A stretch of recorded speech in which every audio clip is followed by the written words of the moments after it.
Hey everyone, and welcome to our Module 7. So at this point, you all should have your research report in, and in that research report, you are sharing 4 or 5 articles or sources where different experts and researchers have written about the same social behavior that you identified in your autoethnography. Remember, we are expanding our research to avoid the danger of a single story. Even though our perspectives are really important, we need to get other people's perspectives and other people's research together also. We need to consider what they have to say. And so right now you have those sources, ideally. You are reading them, getting to know what these authors actually have to say. And so in Module 7, we are working on the synthesis and starting to form or identify common points of discussion that we can present in the introduction to our synopsis, our research synopsis. And so it's really important to go ahead and open up those instructions again. Watch the video if you want to again, but remind yourself what we're doing. It's really easy to veer off track, especially if we only read a call for papers or an assignment or a request one time and we just, hit the ground running and writing. It's so important to return back to that assignment to make sure that we are still in line with that assignment.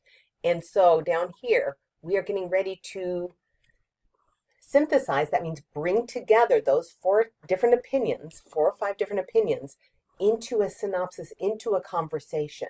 And then we're going to present that to an academic audience. And so read over what that introduction is going to look like, what the synopsis sheets are going to look like. Look at the example. I'm going to pull it up in just a little bit. But that's introduction. Ideally, you will have read, you will have compiled, the synopsis and know what each of these people have found concerning that social behavior, what they've written concerning that social behavior, and then you'll be able to introduce that synopsis to your reader by following these steps, by opening with that broad statement that allows them time to acclimate to the subject. Remember, your reader doesn't know what they're about to read, what you're going to tell them until you introduce it to them. And so you need to give them time to acclimate, to become familiar with your topic, explain why this conversation matters, identify 2 or 3 common points of discussion that you have found among the research, among the different points of view. Where do they overlap? Where are they talking about the same things, whether they agree or disagree? That's an important thing to share when you're describing a conversation. And then make sure that you actually introduce the synopsis. And then the synopsis, each page of the synopsis will focus on one source, one article, and provide this information for that. Again, look at that student example.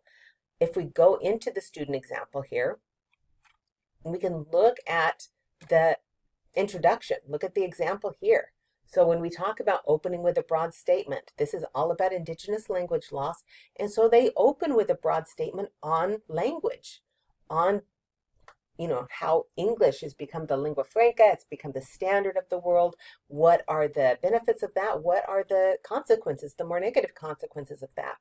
And then they get into a synthesis of different perspectives. So they have identified several common points of discussion among the different articles, things that they have talked about, and they're sharing a few of them here. They open with a topic sentence: English has become widespread as the standard lingua franca of international business and cultural relations. And then it describes some of these common points. Some scholars, such as Hitchings and Sedano, suggest this, okay? And then both Turin and Woods, they argue this. And then 3 of the authors all make this last final point, okay? Those are 3 common points of discussion that are being introduced or described in this introduction, okay? That is the goal here. And then the final paragraph, they are just introducing the synopsis, letting the reader know, hey, this is a research project, this is the question that guides it, the following synopsis presents this overview, okay? Look at that example. Let me find my cursor, okay? And so let me get back to our Module 7 for a little overview. Here we are. And so because the next things that I have provided that we're going to do in this module is all about identifying those common points of discussion and synthesizing those common points of discussion. And so I have a really great mapping exercise that will help us identify that. And so I've got a little overview of synthesizing sources and also a video lecture. So I'm going to open that up really quickly, read this over. It's from Purdue OWL. I've got the link right there. And it shows some examples of this kind of synthesis, this kind of bringing together of different voices into a new conversation. That's what synthesizing is. And so right here, I have a discussion, or I have a lecture.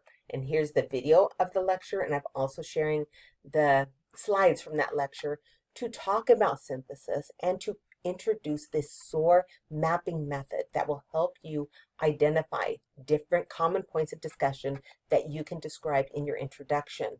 And as part of that, there is a map template right here. I can open that up. Hopefully it'll pop up nice and quickly for me. Here we go. This is a mapping template.